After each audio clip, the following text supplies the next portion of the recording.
제가 다시 설명 안 드리더라도 뭐 대충은 아시겠죠. 고기와 생선이 단백질 공급으로서는 좋은 음식이지만 그 속에는 여러 가지 화학물질들이 많이 있다. 우리 뭐 사람 먹는 음식에도 뭐가 들었냐 뭐 연일 신문을 장식하고 있는데 동물 먹는 거 뭐 얼마나 깨끗하게 먹이겠습니까, 그죠? 그 곡식이든 뭐 풀이든 뭐 살충제, 제초제 이런 거 쳤던 걸 그대로 치지도 않고 그대로 고기 사료로 그 동물들의 사료로 그렇게 쓰고 있거든요. 그러니까 동물들이 먹는 그 사료 속에 여러 가지 뭐 농약, 제초제, 항생제 이런 것들이 많이 들어있고, 그리고 또 요즘에는 놓아서 기르는 것이 아니고 집단 사육을 한 자리에 모아가지고 그렇게 키우기 때문에 위생 상태가 굉장히 엉망이 되죠. 그리고 그놈들이 하루 종일 먹기만 먹고 운동을 안 하니까 굉장히 몸이 약해집니다. 그죠? 그런 것 때문에 여러 가지 뭐 광우병이라든지 여러 가지 돌림병이 돌 수 있다는 거죠. 그래서 돌림병을 막기 위해서 항생제를 쓸 수밖에 없고, 그리고 뭐 소독을 철저히 할 수밖에 없습니다. 그러니까 그놈들이 뭐 물론 우리 밖으로 나갔다 들어왔다 뭐 그 정도는 하겠죠. 청소할 때라든지 뭐 소독할 때라든지. 그렇지만 그 소독 약재들이 우리도 뭐 박휘약 치고 나면 아무리 깨끗이 씻고도 박휘약이 좀 남아 있잖아요. 냄새가 나는데 하물며 동물들 키우는 거기에 소독을 철저히 한다. 그러면 우리는 한 달에 한 번쯤 치지만 그놈들은 뭐 최소한 일주일에 한 번 칠 거예요. 그러면은 그놈들 환경 속에 그런 여러 가지 살충제나 그런 화학 성분들이 늘 존재하고 있겠죠. 그래서 그렇게 평생에 걸쳐서 자란 놈들을 우리가 잡아먹는다. 그러면은 그놈들 속에는 여러 가지 화학물질들이 아주 많을 거라고 봐집니다. 저번에도 한 말씀 드렸는데 내 몸이 건강할 때는 약간의 독이 들어오는 게 괜찮습니다. 그 정도는 우리의 간이 충분히 해독할 능력이 있거든요. 그런데 내 몸이 약해져 있을 때는 약간의 해로운 물질이 들어와도 그게 내 몸을 완전히 치사 상태로 이끄는 그런 치명적인 타격이 될 수가 있습니다.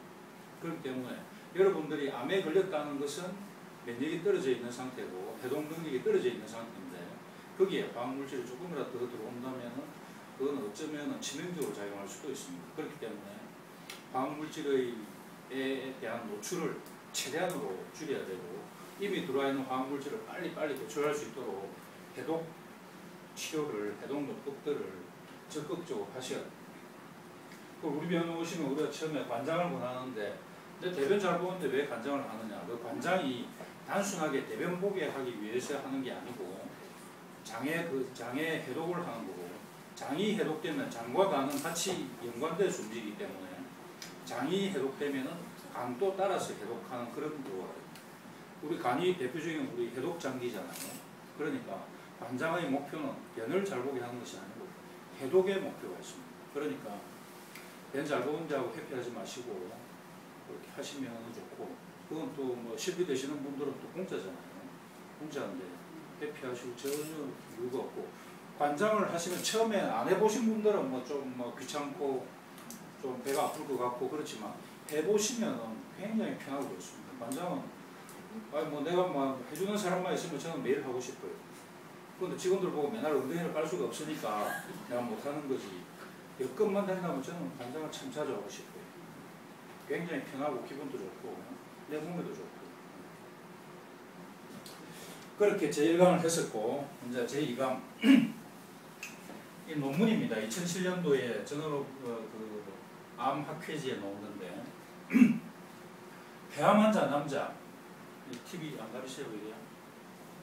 폐암 환자를 쭉 추적 관찰해 보니까 병원에서 수술 항암 방사선만 한 사람들은 평균 6개월 생존을 했는데 밖에 나와서 이제 다른 주치료병원 말고 부치료병원에 우리 병원 같이 그런 병원을 방문한 사람들이 훨씬 더 오래 살더라. 그게 뭐냐?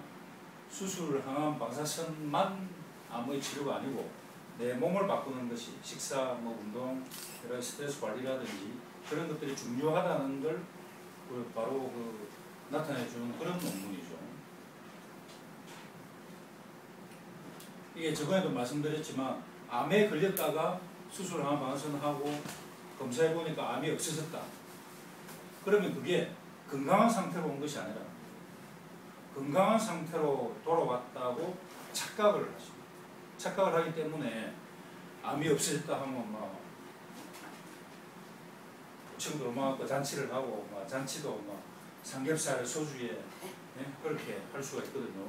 그런데 질병과 건강의 사이에는 방건강이라는 긴 세월이 있다는 거예요. 뭐가 있어요? 긴 뭐 좀 닦아야 되겠는데 이거 좀 물 좀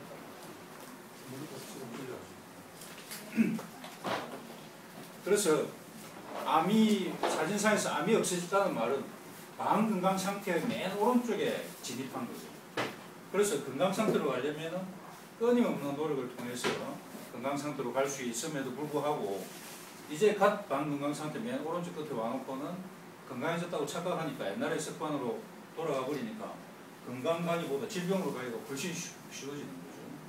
그래서 방건강 상태가 있다. 그래서 식습관, 생활습관, 스트레스 관리를 잘 해서 끊임없는 노력을 통해서 건강 상태로 갈 수 있다는 것을 항상 명심하셔야 됩니다.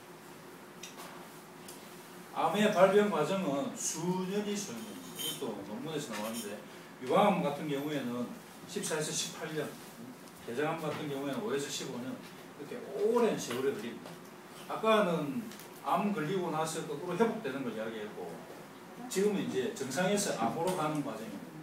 정상에서 암으로 가더라도 여러분들이 혹시나 이제 완치되었다가 다시 혹시나 재발된다 하더라도 재발되는 과정에는 오랜 기간이 필요하다. 오랜 기간이 필요해요. 그래서 그 오랜 기간이 방건강 상태입니다. 방건강 상태일 때는 암으로 발전하기 전에 되돌릴 수가 있다. 그래서 혹시나 암 완치 판정을 받았더라도 뭐 재발이 두렵다, 전이가 두렵다 그런 사람들은 완전 건강해지기 위해서 꾸준한 노력을 하시면 되돌릴 수 있습니다.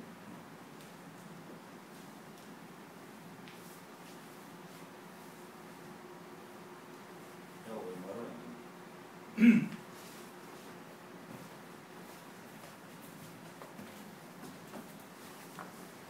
한국인 암의 특징은 뭐 여러 가지 암들이 있지만 최근에 대장암이 굉장히 급증하고 있습니다. 대장암 주립성, 여자는 유방암 대장암. 물론 갑상선 암은 뭐 타입 추종을 불허하게 뭐 굉장히 폭발적으로 증가하고 있는데 이것은 그 암이 많이 생겼다기보다는 암의 진단이 많아집니다. 진단이. 갑상선 암은 2011년도 미국에서 나온 논문에 의하면 갑상선 암이 진단되었을 때 수술을 하고 5년 동안 관찰하고 수술을 안 하고 5년 동안 관찰해봤는데 그 5년 생존율이 1% 차이, 1% 차이. 수술을 하니까 95%의 생존율이 5년 생존율이 있습니다. 수술을 안 하니까 94%의 생존율. 그 정도로 갑상선 암은 천천히 진행합니다. 그러니까 진단을 안 받았다면, 그분들 진단을 안 받았다면 계속 모르고 쭉 살았겠죠. 건강하게. 그런데 최근에 정기검진이 발전되면서 진단율이 높아진 거지 암이 많아진 건 아닙니다. 그런데 암이 진짜로 많아진 건 유방암, 대장암, 저립성암, 대장암 이게 굉장히 많아지고 있어요. 이게 많아진 것은 육식을 많이 하기 때문에 여기 안 되네 이제.